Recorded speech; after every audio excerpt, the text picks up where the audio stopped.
All right, ready to dive deep. Today, it's the Book of Numbers. Oh, numbers. I know. Sounds thrilling, right? But hold on. It's actually way more exciting than you might think. Trust me on this. We're talking rebellion, second chances, and those promises, Yeah. the big ones from God. The Israelites, fresh out of Egypt, Greet 'em. they've seen miracles, the Exodus. I mean, come on. Talk about a life-changing experience. Now they're about to step into the promised land. Can you imagine the mix of emotions? Excitement for sure, but I bet there's a good dose of terror too. It's like stepping off a cliff, only on a cosmic scale. And then, bam, God says census time. Not just a head count, though, right? Oh, no, way more symbolic than that. Think of it like a blueprint. Mm-hmm. Their relationship with God, the way they set up camp around the tabernacle, it's all strategic. Okay, break it down for me. We're talking tents in the desert. How strategic can it be? Picture this. The tabernacle, smack dab in the middle, the most sacred spot. Got it. Then, closest in, the priests and Levites, keeping things holy, making those sacrifices, Okay. and then radiating outwards the 12 tribes of Israel. Like those rings in a tree trunk, each one a little further out. Exactly. Each layer represents like a level of closeness to God. So what you're saying is, this camp layout, it's like a life lesson. Right. Prioritize what matters. Faith, values, that's your tabernacle. Build your life around that. That's actually a really cool way to look at it. Right. And all those purity laws, the ones that kind of make you scratch your head. Well, in this context, they start to make a whole lot more sense. It's not just about being clean, it's about being spiritually pure. Right. Creating a space, a whole community where God's presence is welcome. And how often do we think about that in our lives? What's at the center of our camps? What are we building around? It's something to ponder, for sure. But back to the Israelites. All that excitement about the journey doesn't last long. Nope. Downhill slide pretty much from the get-go. It's almost like they forget about slavery. Seriously. After plagues, a split sea. You're complaining about the food. It just shows you human nature is what it is. Short-sighted, even when they'd seen God's power firsthand. Like they traded one form of slavery for another. From chains to their own desires and fears. And then things get really interesting. The story of the spies. They're on the edge of the promised land. Moses sends in the scouts. 12 of them. What could go wrong? Well, 10 come back with a report that'll chill you to the bone. Giants. Yeah. Fortified cities. Talk about impossible odds. And their fear spreads like wildfire. But wait, there are two guys, Caleb and Joshua. They're like, hold up, everyone. Remember God. Remember those miracles. Trust. Faith. It's a classic showdown. But the majority wins. Doubt takes over and then spirals. Into full-blown rebellion, they actually plan to ditch Moses. And head back to Egypt. Can you believe that? It's like they'd rather go back to the misery they knew. Than face the unknown, even with God on their side. So how does God react to this epic mutiny? Well, you know it's not going to be pretty. He's angry, for sure. But even then, even in his anger, there's mercy. Lay it on me. What happens? The verdict, that generation, the doubters, they're going to wander the wilderness for 40 years. They got what they wanted. More wilderness. But at a steep price. Their children, the ones who didn't rebel, they inherit the promised land. Heavy stuff. Our choices, they have consequences that ripple through generations. Like the story doesn't end there, does it? Oh, not even close. Things get even messier. Stick with us. We're going deeper into the Israelites saga. Buckle up, folks. This ride's just getting started. You'd think a 40-year timeout would teach them a lesson. Right. That's a consequence that really hits home. But like you said, the rebellion doesn't just fade away. Oh no, it's like it spreads. Even Moses' authority gets challenged. And by who? A group of Levites, no less. The Levites. Those are the spiritual leaders, right? Yeah. They're the ones leading a mutiny. What's going on here? It seems even being close to all the rituals and laws didn't make them immune to wanting power. Wow. So they question Moses, they question Aaron. It's like a power struggle in the desert. It just goes to show you, human nature finds a way to mess things up, even in a chosen people. But God steps in, Right. backs up Moses and Aaron, reminds everyone who's calling the shots. Exactly. It's like a warning sign, flashing about ambition and challenging the people God's appointed.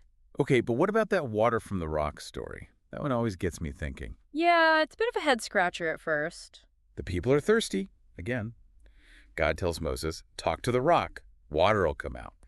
But then things go sideways. And it's a tiny detail that makes all the difference. What do you mean? Moses, maybe he's frustrated, who knows, hits the rock. Right. Not once, but twice. But water still comes out. The people get what they need.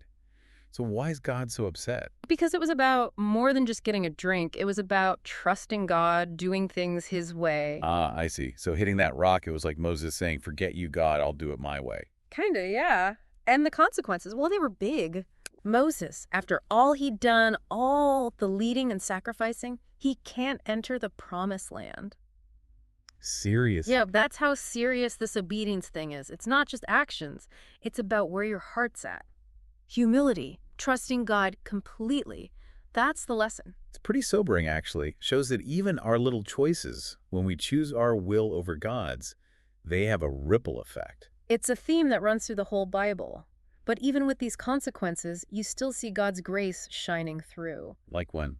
Well, what about the snake plague? Okay, now we're talking horror movie stuff. Venomous snakes everywhere. That's rough. Yeah, it's a powerful image of what happens when you turn away from God.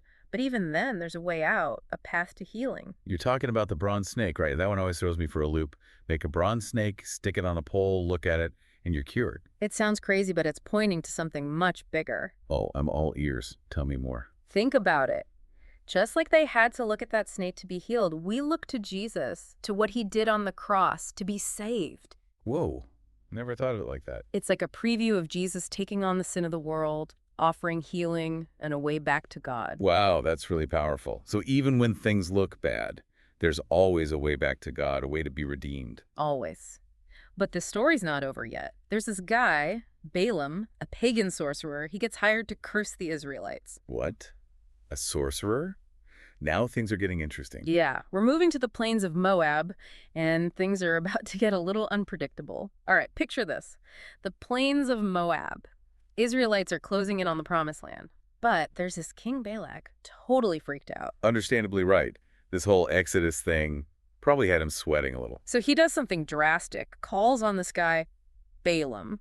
Balaam? Who's that? He's a sorcerer, like big-time curses kind of guy. Whoa, okay, so Balak's hoping this Balaam could just zap the Israelites, stop them in their tracks. Exactly. Talk about desperate measures. But wait, if God's with the Israelites leading them, can some random sorcerer actually change their destiny? That's the million-dollar question, right?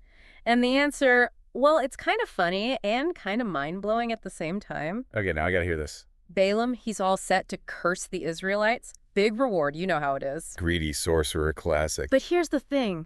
Every time he tries to curse them, a blessing pops out instead. No. Seriously, I can just imagine the Israelites standing there like, what's happening? And Balaam's probably sputtering, wondering what went wrong with his magic. But why couldn't he curse them? Was it like divine interference? It goes back to that promise God made to Abraham way back in Genesis. I'll bless those who bless you and curse those who curse you. Ah, so it's not just about Balaam's failed magic. It's about God keeping his word. Nobody messes with God's chosen people. No one.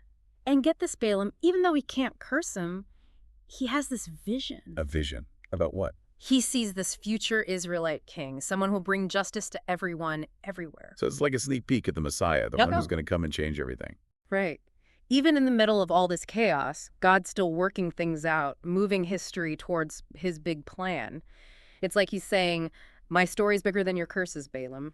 It reminds us that God's protection is always there, even when we don't see it.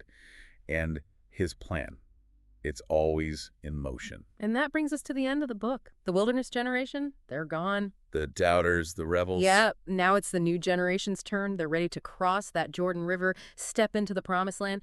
It's a new beginning, but also a really serious moment. And Moses, knowing his time's almost up, he steps into this mentor role. He reminds them about God's faithfulness, about all the things their parents went through. It's like he's saying, learn from their mistakes, don't repeat history. It's such a powerful picture of passing on the faith, from one generation to the next.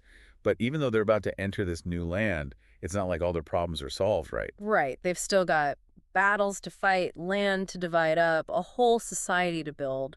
The journey's not over just because they reached the destination. And isn't that true for us too? Being a Christian, it's not about reaching some perfect state. It's about keeping on with the journey, always relying on God's grace and guidance. Well said. So as we wrap up this deep dive into Numbers, I think it's safe to say it's not just some boring list of names and rules. No way. It's about real people, real struggles, divine intervention, and those promises that never fade away. It makes you think about your own life, your own choices. Are we going to be like that wilderness generation full of doubt and rebellion? Or are we going to trust God even when things get tough? Numbers. It's like a mirror reflecting back at us. But hey, we want to hear from you. What jumped out at you during this deep dive? What resonated? Hit us up in the comments. Let's keep this conversation going. Thanks for joining us on this journey through Numbers.